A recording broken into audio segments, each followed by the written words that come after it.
Islam is an honest reporter's kryptonite. Take a seasoned journalist on a groundbreaking news program and ask him to give you the simplest, most basic information about Muhammad and the Quran.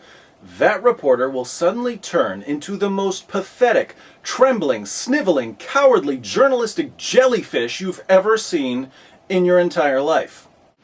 I haven't any courage at all. I even scare myself. Since all the Scooby snacks in the world won't convince anyone in the mainstream media to flee the fortress of dimitude, the task now falls to viewers like us to demand some degree of journalistic integrity. We can do this by watching various news specials about Islam and exposing the endless supply of false claims and misrepresentations they assume we're too stupid to spot.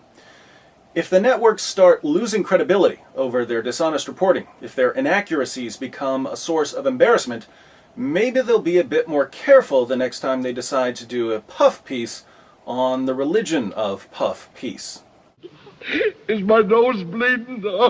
There are plenty of news programs out there in dire need of a good public flogging, and I intend to go through as many of them as possible in the coming months. But where do we begin? Well, to keep things simple, let's go alphabetically. ABC News masterfully demonstrated what we might call the frightened ostrich method of reporting in their 2020 special, Islam, Questions and Answers. Our questions about Islam were answered by Diane Sawyer, Bill Weir, and Lama Hassan, the three blind mice of prime-time political correctness. Let's see how they run. We're just like everybody else. Being a Muslim in America, in my opinion, doesn't make me any different than anyone else. 110% American. If ABC had called this program What Westernized Muslims Believe, I wouldn't have a problem with Muslims saying we're just like everyone else. But this program is called Islam, Questions and Answers. ABC is supposedly giving us information about Islam, not about westernized Muslims who wouldn't know the Quran from a phone book. What does Islam teach about Muslims? Chapter 3, verse 110 of the Quran says to Muslims, "You are the best of peoples ever raised up for mankind." Muslims are the best people in the world. How about Jews and Christians? Surah 98, verse 6 reads, "Verily, those who disbelieve in the religion of Islam, the Quran, and Prophet Muhammad, from among the people of the Scripture, Jews and Christians, and al-mushrikun will abide in the fire of hell. They are the worst of creatures." We are the worst of creatures. Muslims are the best of peoples. According to the Quran, then, are Muslims just like everyone else? Not a bit. ABC had a chance to explain this, but accurate information about Islam just wasn't a priority in their 2020 special on Islam. In the beginning, Adam and Eve. Though in Islam, God created them equally out of dust, not one from the other. Adam and Eve were created equally from dust, according to the Quran. Diane doesn't give us a reference for this lovely teaching, and she couldn't if she tried because the Quran doesn't say it. What does the Quran say? Surah 4:1, "O mankind, be dutiful to your Lord, who created you from a single person, Adam, and from him, Adam, he created his wife, Eve." Surah 7:189, "It is he who hath created you from one person, and out of him produced his wife, that he might dwell with her." If that's not clear enough, in Sahih al-Bukhari 33:31, Muhammad said, "Woman is created from a rib." Are men and women created equally from dust in Islam? Only if Diane Sawyer turns out to be a higher authority than Muhammad and the Quran. Good luck with that, Diane. And until Jesus comes, in the Quran, he sits at the right hand of God. Jesus sits at the right hand of God. That's what Christians believe, but is that what the Quran says? Once again, no chapter, no verse. Why? Because the Quran never says it. The Quran does say in Surah 3:55 and Surah 4:158 that Allah raised Jesus to himself, but that's not the same thing as saying that Jesus now sits at the right hand of Allah. According to Muhammad in Sahih al-Bukhari 34:30, Jesus is in the second heaven with John the Baptist, several heavens away from Allah, certainly not at Allah's right hand. And also in the Quran, the heart of Islam, Muhammad's 5 pillars. Sorry, Diane, but the 5 pillars don't come from the Quran. They come from the Hadith. You won't find the Shahada in the Quran. You won't find pray 5 times a day in the Quran. You won't find a list of 5 pillars in the Quran. I'm pointing this out because this is as basic as it gets, and you're not even getting this right. No, the reality is that the vast majority of Muslims in the United States are not mosque attending kinds of Muslims, and that's okay. It's okay for Muslims to do other things when they're supposed to be at the mosque? Seriously? In Sahih al-Bukhari 657, Muhammad was about to burn Muslims alive and burn their houses to the ground because they didn't show up for prayer. It seems Muhammad took this whole mosque thing pretty seriously. But not to worry, all you Muslims who don't want to go to the mosque. ABC News has a thoroughly westernized Muslim woman telling you it's okay to ignore your prophet's commands. And Muhammad said that we should all be tolerant of each other's religion. No source, Diane? No chapter and verse? I hereby invite anyone from any planet to show me where Muhammad said we should all be tolerant of each other's religions. Never happened. But Muhammad did say, fight those who believe not in Allah. O you who believe, fight those of the unbelievers who are near to you and let them find in you hardness.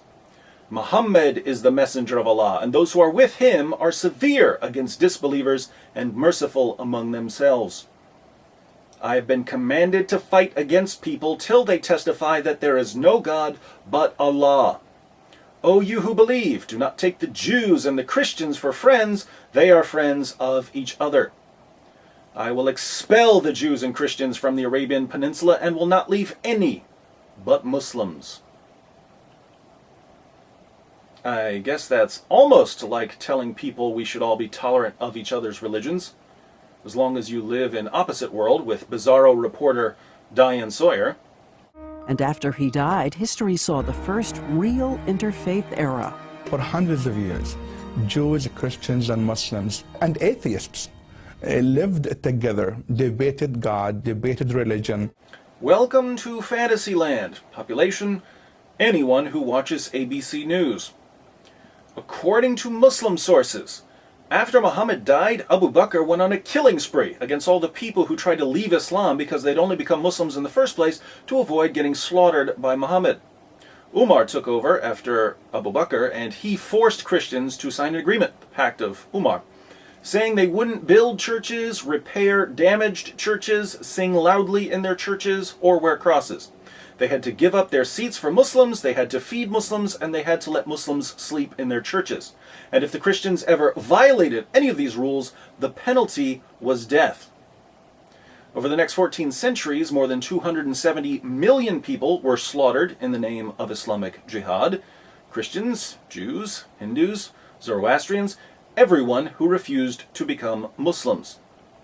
And Diane Sawyer and ABC News whitewash all of it, describing life under Islamic rule as an interfaith paradise. It's kind of offensive, isn't it?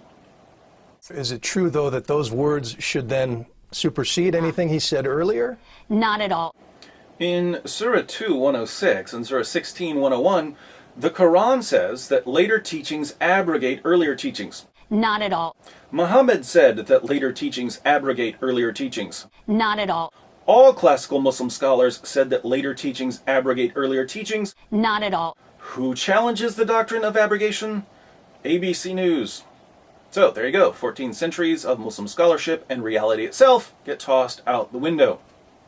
While a fundamentalist Muslim follows Muhammad's instruction to fight the infidels, moderate scholars argue the infidels he was talking about were specific enemies that have been dead for 1,300 years. Wow. Muhammad's violent teachings only applied to a few enemies for a certain period of time. Of course, Muhammad didn't interpret it that way. The rightly guided caliphs didn't interpret it that way. Muhammad's companions didn't interpret it that way. Centuries of Muslim leaders and scholars didn't interpret it that way. But none of that matters, because world-renowned Quran scholar and theologian Bill Weir tells us that when the Quran says to Muslims, fight those who believe not in Allah, it doesn't really mean what it says. Maybe we can get Bill to write his own commentary. He could explain why 14 centuries of Muslims didn't understand the Quran at all. And the Quran only calls for jihad against invaders threatening a Muslim home. I'll tell you what, Bill, I'll read the verse, and you tell me where you're getting confused. Surah 9:29. Fight. Fight whom? Fight invaders? No. Fight those who believe not in Allah. So, this is fighting people based on what they believe. Fight those who believe not in Allah, nor the last day, nor hold that forbidden which hath been forbidden by Allah and His Messenger, nor acknowledge the religion of truth from among the people of the book, that's Jews and Christians, until they pay the jizya with willing submission and feel themselves subdued. Does that sound like it has anything to do with fighting invaders? No. Do you know why? Because it has nothing to do with fighting invaders. It's a command to fight unbelievers. And when this verse was revealed, Muslims began their long tradition of offensive jihad, fighting to subjugate all non-Muslims. You won't learn any of this from ABC News, though. Is there anything in the Quran that promises 72 virgins for a holy martyr? I don't see any evidence in the Quran for the pledge of 72 virgins. This notion of 72 virgins actually comes from a mistranslation, with the real translation being 72 raisins. There are actually two separate errors here. Irsad Manji seems to think that the number 72 comes from the Quran. It doesn't. That comes from the Hadith. Then she tells us the Quran doesn't say Muslims will get virgins in paradise, it says they'll get raisins. So the houris of the Quran are raisins, not virgins. This is a mangled edition of an argument by Christoph Luxemburg. The main problem with Irsad Manji's claim is what the Quran says about these houris. The Quran says Muslims will marry the houris. It says the houris will be chaste and beautiful. It says the houris will have beautiful eyes and large breasts, and that they'll love their husbands. It's fine with me if Irsad wants to translate houris as raisins, but if she does, Islam just got a lot creepier. He says bestsellers like The Way of the Muslim are often quoted in place of the Quran and contain dangerous ideas. Which means the blood money or the compensation for killing of the disbeliever is half of the blood money of the Muslim man. When you devalue the life of non-Muslims, that is the root cause of the problem. Terrorism is the last step. Now, this is just hilarious. Radical Muslims are quoting books in place of the Quran, and they're using these modern books to justify killing. What's the real source of terrorism? Devaluing the lives of non-Muslims by saying that the blood money for killing a non-Muslim is half as much as the blood money for killing a Muslim. How did these modern Muslim authors ever come up with such a horrible teaching? They got it from Muhammad, Sunan Abu Dawud 45:27. The value of the blood wit in the time of the Apostle of Allah was 800 dinars, or 8,000 dirhams, and the blood wit for the people of the book was half that for Muslims. Are you catching this? According to ABC News, the real source of jihad and terrorism isn't Muhammad's teachings. No, the violence springs from modern books by modern Muslim authors who, as you just saw, are getting their views directly from Muhammad's teachings. And radicals have used these murder and martyr myths. Murder and martyr myths. All this talk about jihad and fighting unbelievers and martyrdom, it's all based on myths. Guess that's why Muhammad said in Sahih al-Bukhari 2797, "By him in whose hands my soul is, I would love to be martyred in Allah's cause and then come back to life and then get martyred and then come back to life again and then get martyred and then come back to life again and then get martyred." Just myths. Dictators combine that resentment with a perverted version of Islam and manipulate their people with a holy hatred of America. Dictators use a perverted version of Islam to incite hatred against America. Let me break this down for you because a drugged monkey could figure this one out. Listen to the Quran. This is Surah 5, verse 33. "The punishment of those who wage war against Allah and His Apostle and strive to make mischief in the land is only this, that they should be murdered or crucified, or their hands and their feet should be cut off on opposite sides, or they should be imprisoned." Here we have various penalties for making mischief in a Muslim land, depending on the severity of the offense. The worst form of mischief making is bringing a non-Muslim military into a Muslim country.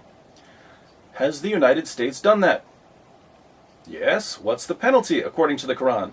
Death. Do Muslim leaders need to pervert Islam in order to fuel hatred against America? No. They just need the Quran. A fatwa is nothing more than just one cleric's opinion. You could issue a fatwa that Coke is evil and you should drink Pepsi. Fatwas are a dime a dozen. They are meaningless. Fatwas are meaningless? No more than opinions? Fatwas are rulings by Muslim scholars based on Muhammad's teachings. They don't carry any additional weight beyond the quotations from Muhammad and the Quran, but they're definitely not meaningless. They contain the commands of Allah and Muhammad. Does the Quran teach the practice of al-taqiyya, lying to non-Muslims to advance and protect Islam? According to the experts, an obscure law called al-taqiyya did allow early Muslims to deny their faith, but only under the threat of persecution. Recall the woman's question. Does the Quran teach the practice of taqiyya, deceiving non-Muslims? Unlike ABC News, I'll actually quote the Quran for you. Surah 3:28. "Let not the believers take disbelievers for their friends in preference to believers. Whoso doeth that hath no connection with Allah, unless it be that ye but guard yourselves against them, taking as it were security." According to this verse, which uses a form of the word taqiyya, meaning concealment, in order to guard yourself, Muslims are not allowed to be friends with non-Muslims unless they're outnumbered and they feel like they're in danger from a stronger adversary. That's when Muslims are allowed to pretend to be friendly. One of Islam's greatest scholars, Ibn Kathir, comments, "In this case, such believers are allowed to show friendship outwardly, but never inwardly." Abu Darda, one of Muhammad's companions, put it this way, "We smile in the face of some people, although our hearts curse them." As for ABC's claim that taqiyya is just an obscure law for early Muslims, Muhammad's companion Al-Hasan said, "Taqiyya is allowed until the day of resurrection." So Muslims have a choice. They can either go with the Quran and Muhammad's companions and Islam's greatest scholars and deceive us by smiling in our faces while cursing us in their hearts, or they can go with ABC's Bill Weir, who, although he knows next to nothing about Islam, does do a remarkable impression of Putty from Seinfeld. Is Islam inherently violent? Yeah, that's right. Does Islam oppress women? Yeah, that's right. Does it advocate barbaric punishments? Yeah, that's right. Savage. A chimp's all right. High five. The Quran is very, very clear that in the eyes of God, men and women have equal rights and equal responsibilities. Surah 4:3 says that men can marry up to 4 women. Do women get to marry up to 4 men? No. Surah 4:24 says that Muslim men can have sex with their female captives and slave girls. Do women get to have sex with their male captives and slave boys? No. Surah 4:34 says that men can beat their wives into submission. Do women get to beat their husbands into submission? No. So, do men and women have equal rights and responsibilities in the Quran? No. Men and women are about as equal as hammers and nails in the Quran. The Prophet Muhammad's own beloved first wife, Khadija, was a wealthy, self-made entrepreneur. Now, Irsad Manji is correct when she says that Khadija was a wealthy entrepreneur. So that's not an error. The error is that Irsad uses this as proof that men and women are equal in Islam. And here she's just being silly with her timeline. Khadija was a wealthy entrepreneur before Islam, before she married Muhammad, before Muhammad received his first revelation. So what does her status as a businesswoman tell us about Islam? Absolutely nothing. If we want to learn something about women in Islam, let's listen to someone with a little more experience of life with Muhammad. In Sahih al-Bukhari, 5825, Muhammad's child bride Aisha says, "I have not seen any woman suffering as much as the believing women." According to Aisha, the mother of the faithful, the believing women, the Muslim women, were suffering more than the pagan women. And by the way, the context of this quotation is that a Muslim man had beaten his wife until her skin turned green. Aisha was complaining about Muslim women being brutally beaten by their Muslim husbands. She realized that non-Muslim women were much safer because their husbands didn't have a revelation from God advocating spousal abuse. But this doesn't matter at all to ABC because Muhammad, 15 years before he declared himself to be a prophet, married a rich old widow. Guess that settles things. And reminding us that all the peaceful American Muslims are part of America's first line of defense. Yes, moderate, peaceful Muslims are our first line of defense against those pesky extremists. Muslims are violently subjugating Christians and other religious minorities in Egypt, Iraq, Pakistan, Sudan, Nigeria, and everywhere else Muslims have power over unbelievers. Are all the peaceful, moderate Muslims stepping in to protect these non-Muslims? Are the peaceful, moderate Muslims the first line of defense for victims of Muslim aggression? Certainly not. But Diane Sawyer and ABC News are convinced that things will be different here in the U.S., where moderate groups like CARE constantly tell Muslims not to work with police or the FBI in locating and apprehending terrorists. By the way, there was a bonus blunder in the clip we just saw. Notice that ABC showed us a picture of Sadiq Abdul Malik, who, according to Diane Sawyer, is one of the moderate Muslims always prepared to protect us from extremists. Sadiq supports Revolution Muslim and the Taliban. He defended Nidal Malik Hassan after the Fort Hood massacre, and he calls for the destruction of Israel. But hey, I'm sure he's quite ready to save us from all the radicals he supports. It's my duty as an American Muslim to stand between you, the American non-Muslim, and the radicals who are trying to attack you. It's a Muslim's duty to stand between us and the radicals who are trying to carry out Muhammad's commands in the Quran and the Hadith. I'll tell you what, Imam Rauf, you show me that anywhere in the Quran or authentic Hadith, and I will personally help you build a mosque at ground zero. But you won't show me, because you know this isn't what Islam teaches at all. In areas where Muslims make up a majority, the duty of Muslims is to violently subjugate all non-Muslims. In areas like the United States, where Muslims are in the minority, the duty of Muslims is to practice taqiyya, deceiving non-Muslims into believing that Islam is peaceful and tolerant. But you know this, Imam Rauf, because that's what you do for a living. And the lovely folks over at ABC News are all too happy to serve as your megaphone. I would dance and be merry, life would be a ding-a-dairy if I only had a brain. Well, that's 20 errors in an hour-long news program, and I could have pointed out more. Isn't it sad that if you want accurate information about Islam, you have to get it from the internet? Because the major networks and their research departments with their endless trunks of money just can't seem to get anything right when they talk about Islam? If this were any other topic, and ABC News made this many mistakes, they'd lose all credibility. But since the topic is Islam, it's perfectly acceptable to broadcast total nonsense in an effort to make Islam sound better than it really is. ABC News, like so many other networks, is a taqiyya amplifier. Muslims come up with soothing lies, ABC pumps them into your living room. If you're as fed up as I am, I invite you to send this video to as many people as possible. We need to start holding networks accountable for misleading and deceiving their viewers, and we can do this by drawing attention to errors and correcting them. I guess the only question now is, who's next? Oh yeah, we decided to go alphabetically. So what comes after ABC?